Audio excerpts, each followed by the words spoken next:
sensing this danger. This is the greatest showman!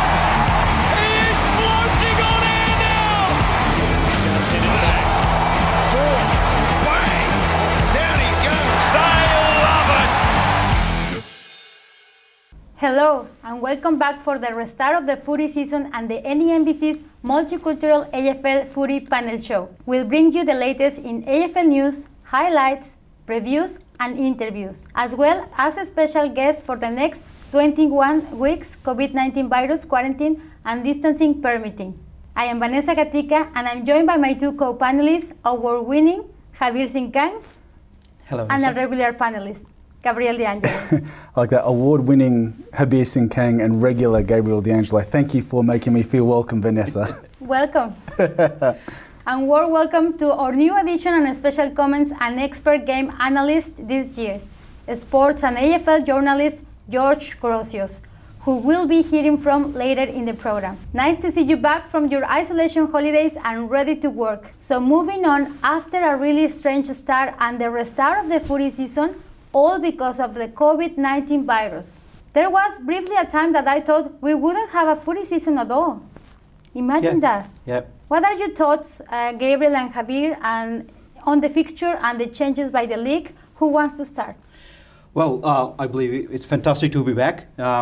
It's been weeks without any emotions, I would say. There's no emotion where your team is winning or losing and you get into that, and there was no joy or anything like that. So at least we got the footy back, so we will have something to cheer about, and we can go to the local footy, we enjoy that. So it's great to have footy back. And if we come to the new rules and new things, I believe because they reduced the time in the quarters, I think it's going to be the good players would have more time to play. So there's not going to be many changes as far as good players are concerned. So they can have a more impact on the game. So the pace, I think the pace going to be a big factor too.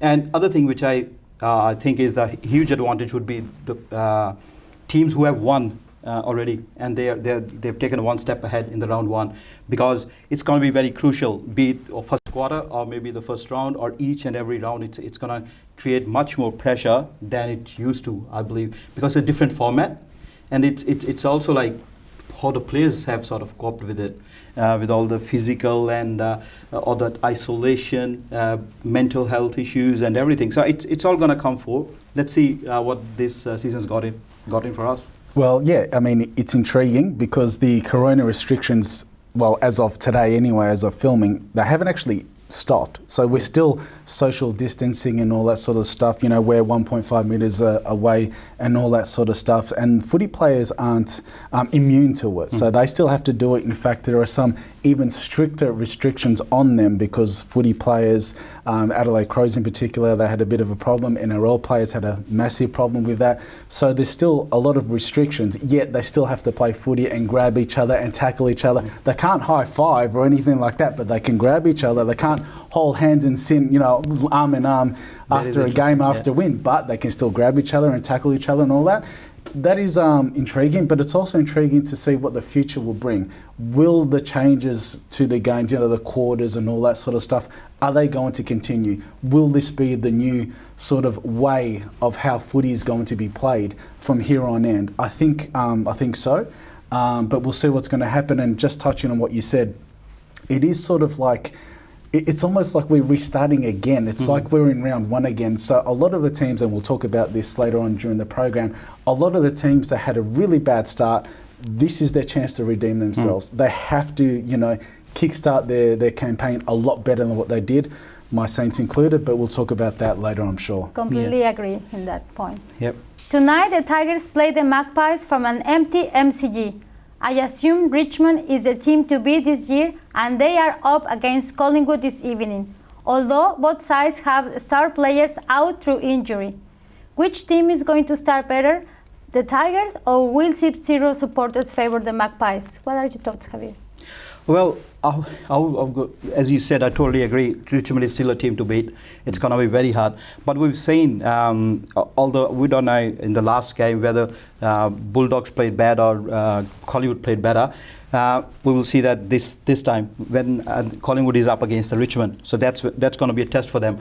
But we can definitely see that the way Grundy is playing at the moment and the cool-headed Pendlebury to support him, and then they've got their forwards up. Claudio Mychak, he was very accurate in front of goals in that game, and then Jordan De Goey, if he can spell his magic aside, they will definitely be missing Adam Treloar. But having said that, all that stuff, Richmond is still the team to beat. There is like just no flaws in it, and I believe Darcy Moore will need to play like Alex Rance at the back, so if they would to have any chances. But it's Richmond for me. Yeah, but like what you said, Treloar for Collingwood, that's a big out. I think that Richmond, their performance against Carlton, even though the scores were a bit level, they were relaxing. That's what it looked like. I think that was social distancing from the Carlton players a bit. We've won it, just let them go.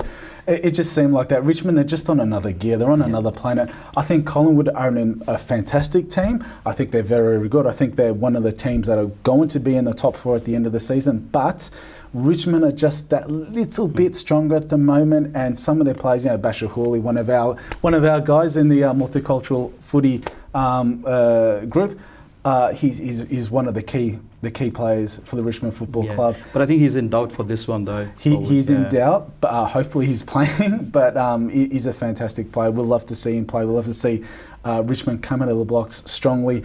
Also, when you mentioned in the question about how there's not going to be any supporters, obviously that could play into some teams' hands. Like in Gold Coast's case, they don't have any, so they're used to not playing with supporters, so it's totally okay for them. But we'll see what's going to happen. But if there's any game to kickstart this new season, it's Richmond and Collingwood. It's going to be a fantastic game either way. But I think Richmond just too good for Collingwood. Let's move on as we have a lot to cover. Friday night, boys, the Qatari. Geelong will be with Hawthorn. What are your thoughts? I think Geelong at home too strong, but expect a good season from Hawthorn. Yeah, same. I echo the same sentiments. Okay, which brings us to Saturday, and with 4 games happening through the day, again in empty arenas in 3 states. Brisbane takes on Fremantle at the Gabba. Carlton engages the Melbourne Demons from the Docklands. Port Adelaide play the Adelaide Crows from Adelaide Oval, and the Gold Coast at home face the West Coast Eagles. What are your thoughts on those games? Well, I believe, to me, Port Adelaide versus Adelaide, I don't want to see that game without the spectators though, because of the passion and with all the stuff that's happening around that as well, especially David Koch, the way he is acting at the moment, and they are staying in one hotel and he's saying that, we shouldn't be staying with them, and then all that political sort of things that's going around at the moment with the Port Adelaide club. But this is the time for them to prove, not that it's a big competition against Adelaide Crows, but I believe Port Adelaide should get this one. Yeah, I agree. I think Port Adelaide are just a bit stronger than Adelaide at the moment. I think that on the other games, Brisbane should be a bit too strong for Fremantle at home. They're just too good. I think Carlton are going to surprise and beat Melbourne, and West Coast, they're just going to be way too good for the Gold Coast. Easy game for them. Yeah, no, I agree, yeah. Thank you, guys. Don't go anywhere, as we'll be back after the break with more on the Multicultural AFL Footy Show. See you on the other side of the break.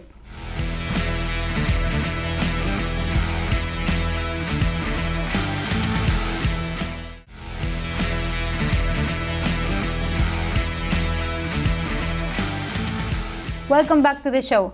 But before we continue this week's fixture, I will introduce our newest panel member, George Grosios, journalist and sports commentator who will from time to time give us his expert comments on diversity players, controversial games, and the team's news. Because of responsible social distancing, we recorded this earlier today, where I had a one-on-one interview with George on the restart of the AFL season.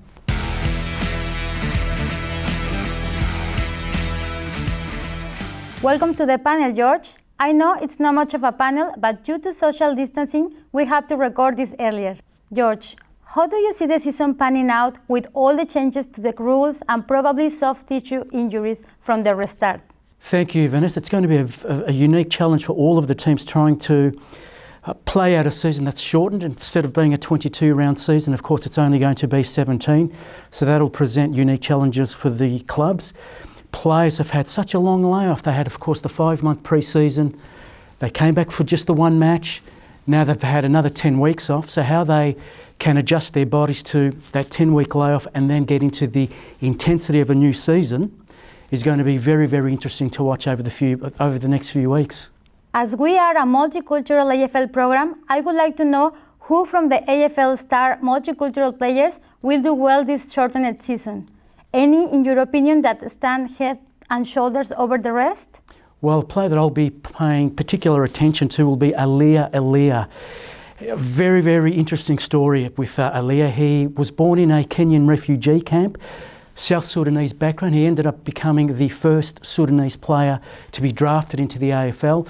When he relocated to Australia, the family moved to Queensland, so he developed his football ability in Queensland and then shifted across to Western Australia where he played for East Fremantle Football Club. So, fantastic role model for the Sudanese community. He's been at the Sydney Swans now a number of years, and I'm hoping this year becomes the key defensive pillar in the absence of players such as Heath Grundy, Nick Smith and Jared McVeigh, who are distinguished players for the Swans. They've retired. So he has a big gap to fill, but I think he's more than capable of filling that gap. Briefly, your pick of the top 8 at the end of the season and why? Okay, well, I'm going to choose Richmond, Collingwood, West Coast Eagles, and in 4th place, Greater Western Sydney. And outside the top 4, Brisbane, the Western Bulldogs, St Kilda and Hawthorn. Now, St Kilda are the interesting selection, Vanessa, because they have recruited extremely well over the pre-season. Brad Hill is going to be a tremendous asset for the Saints. He brings some speed, some craft, some nous that they've been sadly lacking. He's had a flawless pre-season and his experience will be invaluable for the Saints. I'm tipping Western Bulldogs to have an improved season. Yes, they lost their first match, Vanessa, and they were very, very disappointing. They only kicked 4 goals for the whole match, but I believe that's an aberration. And I'm expecting them over the next 17 weeks to actually show that they are a genuinely good side that can threaten for the premiership. They have terrific players. I like the addition of Tom Liberatore, who's had quite an up and down season. Let's put aside the controversy with Lachie Hunter. He broke COVID-19 quarantine laws, which is a shame, but I think he's learnt his lesson. He's going to be a terrific player for the Western Bulldogs. So on balance, I think they have a terrific side. But if we look at the top 4, Richmond are the team to beat. They are an awesome outfit. They'll go back to back. Dusty Martin, the best player in the competition by far. He's the linchpin for Richmond, and if you pardon the pun, of course, they have Tom Lynch, who's been a fantastic addition for the Richmond side. So having Jack Riewoldt and Tom Lynch makes Richmond an unbeatable side. Look, they might drop a couple of games between now and the end of the home and away season, but I think they're the red-hot favourite for the premiership. Collingwood, they're going to improve as well. They had a great win over Footscray first round, and I expect them to be a consistent side over the course of the year. But I just worry about their forward line, whether they have enough attacking options to be able to kick a winning score against the likes of Richmond. And they're going to have a really good run with injuries. And that's how the season is going to hinge for a number of teams. Being, as we said earlier in the interview, being a 17-round season is going to be very, very interesting for teams to manage injuries and actually manage rotations. Finally, which team is going to win tonight's blockbuster? I'm tipping Richmond. As I've just said, their squad is fantastic. Anytime they get an injury, they can replace those players with some ready-made replacements. And don't forget, they still have players like Jack Higgins, who of course had that brain operation. So he's waiting in the wings. Terrific young player. They are just crammed with talent, and I expect them to have a comfortable win. I'm tipping Richmond by 4 goals, Vanessa. Great. Thank you, George. We'll see you soon again. Thank you very much. Thanks for having me.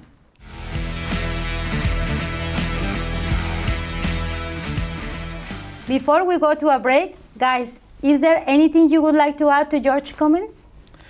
Well, I believe he summed up very well whatever he was asked. But I would say with the other multicultural players, I believe Bontempelli is, because he's become the captain, I believe he's going to have a big impact. And few others, we are looking forward to all others as well this year. I think what he said about Alir earlier, I think he's right. I think that he's going to have a great season. I would love to see Majak Dor back at his best and playing again. And I think that Adam Saad from Essendon, he's flying under the radar. He's sort of forgotten about a little bit, but he's one to watch too. We will be back after the break with Sunday's previews of round 2. You're watching the Multicultural AFL Footy Show.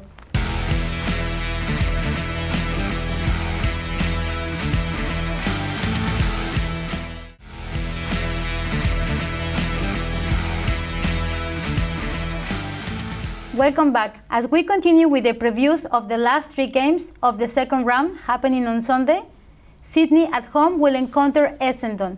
GWS Giants from Western Sydney challenge North Melbourne, and from Marvel Stadium Docklands, St Kilda clash with the Western Bulldogs. And since you both have vested interest in either team, who wants to go first? Well, I believe. Okay, I'll go straight first. into that. With the Bulldogs, like to be really honest, I was over Bulldogs' loss more quicker than the St Kilda's lost last week.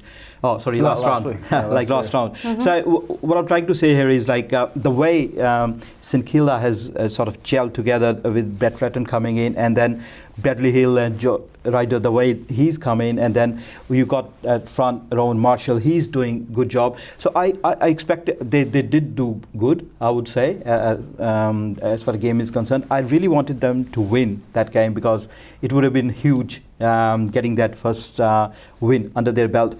But that didn't happen. Having said that, we also mentioned at that time that Bulldogs need to live up to the hype that's created around them. So unfortunately, they couldn't. The way they played, it was a very dismal performance. So every probably expert on the planet is sort of doubting who are putting Bulldogs in top 4. Are they still good enough? Or would there be like another like a late surge or so, but not good enough for the whole season? So Bulldogs have a lot of questions to answer. Whereas I believe St Kilda fought a really close game, and their players like they probably know their roles better by now. And if they can play a little bit like Collingwood, I believe St Kilda got a very good chance. Although if you look on the books, it looks a very well balanced team, Bulldogs. So you got Keith at the back, like a good defender there as well to target one of their main forwards. Then in the midfield, I don't need to say anything about Bulldogs midfield. And at the front, you got Josh Bruce, Aaron Norton. Like they all gonna come in. They're gonna miss Lockie Hunter too. But I've just got a feeling that St Kilda might sneak in this one. Well, when it comes to the round 1 performances of both teams, both St Kilda and the Western Bulldogs put in probably the most disappointing performance of all the teams in round 1 all those months ago. It was just extremely embarrassing from a St Kilda perspective because we are expecting, as a St Kilda supporter, we're expecting a lot this season. We've got all these amazing players coming in. We've got Brett Ratton at the helm. We should be, firing on all guns. But the way they lost against North Melbourne was highly embarrassing. They were like well and truly in Not control. as embarrassing as Bulldogs. Well, no. But the thing with the Bulldogs is, the Bulldogs, you guys played badly, yes, but you weren't 30 or 40 points ahead. You were beaten by a very good side in Collingwood. Collingwood always going to beat the Western Bulldogs. You guys played badly, yes, but St Kilda were well and truly ahead. They should have won that game easily. There is no excuse on earth for them to have lost the way they did against North Melbourne. So it's highly embarrassing. And with the new players coming in, we're expecting much, much more from them. I think St Kilda, not with bias or anything like that, it's just honesty. I think St Kilda are just slightly better than the Bulldogs at the moment. I think that, again, the Bulldogs, that hangover from 3 or 4 years ago, it's lingering on for a long, long time. So I think that St Kilda should beat the Western Bulldogs, but they've got a lot to answer for the performance against North Melbourne and the Bulldogs as well against Collingwood. They've got, both teams need to redeem themselves badly in this one. Yep. Okay, enough of the Saints and Dogs, but will be close and interesting game for sure, definitely. In fact, the two games from Sydney on Sunday look likely to be a close one as well. What are your thoughts on that games, Gabriel? Just to touch on North Melbourne, because I did talk about the St Kilda North Melbourne game. North Melbourne, yes, St Kilda embarrassed themselves, but North Melbourne, they have this ability to come back from behind. Ever since that Rhys Shaw became full-time coach, it's like they can be 30, 40 points behind and still snatch victory from the jaws of defeat. They have this just never say die attitude that wasn't there for a very long time with North Melbourne. So I think that North Melbourne, they're going to surprise a few people, and GWS, they desperately need to have a better season this season, because yes, they made it to the grand final last year, but they got thumped really badly. And history shows that if you get thumped really, really badly in the grand final, next season and the season after, it just slides down pretty badly. Melbourne can tell you that after 88. Port Adelaide after their 100-point loss against Geelong. So they need to fix things around really, really badly. So anything could happen in that game. I think GWS, because they're at home, but it should be a good one. And Sydney against Essendon. Well, Essendon, they just, Stringer, he's having some injury problems, and Essendon, they just seem to not, they can't find their feet. As well. They've got these injury problems, the injury clouds and all that sort of stuff. Again, I think that they've got the players to really have a really good impact on in any game. McDonald, Tip and Woody, a fantastic player. You've got, when you've got Heppel and Saad, which we mentioned earlier.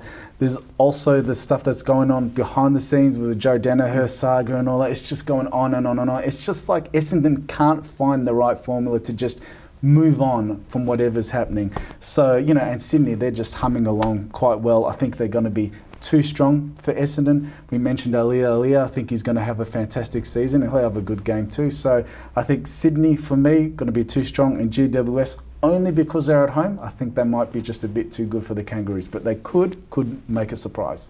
Well, the only reason I can see North Melbourne winning is if Heath Shaw says, my brother is coming over, so just treat him well.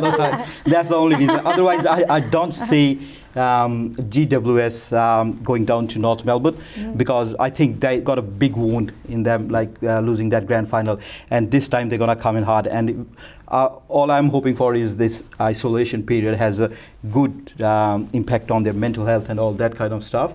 Otherwise, I don't really see any reason whatsoever where North Melbourne can sort of bounce back on that ground. And as far as Essendon and Sydney are concerned, look, Sydney is having their own issues too. They can get beaten by any team these days. That is quite possible for me. That's what I think. But Essendon, as you said, they've got their injury woes at the moment, and let's see what happens over there. It's going to be, I believe it's going to be a sort of even game, but I believe Sydney is going to come on the top. Who knows what next week will bring, as teams destined to play behind closed doors for a few weeks more, and what will the reaction of fans be to the AFL's 50 spectators per game? In my opinion, it's a bit unfair to the thousands of members and supporters, but no all is lost, as TV coverage will be there for all the games, so enjoy the footy. Well, at least good that they might allow 50 spectators to be there, and I think North Melbourne has taken it on the chin. They said, "Oh yeah, we would like to have people booing at us," so they are up for that atmosphere. So I think that's a good spirit from both the teams. I believe footy without spectators is nothing other than giving some level playing field for the teams, as you mentioned, Gold Coast Suns aside, as compared to Collingwood or some other team. So that's probably the only reason where you can say that not having spectators might help those teams. Otherwise, without spectators, what's footy? Yes. Also, at the same time, having these spectators put into the corporate boxes, I just don't see what the point is. They're confined in these little boxes in these little rooms when it's supposed to be social distancing. You might as well have them out in the crowd. So spread them wherever. It doesn't really matter. But we'll see what's going to happen. But me personally, I don't really see what the point is if people aren't allowed to go there at all. So we'll see what happens. That's all we have time for this week. In the meantime, please keep safe in these trying times. We hope to be back next week as the AFL continues to play games behind closed doors. Don't forget to watch us on Aurora TV Foxtel at midday Saturday mornings.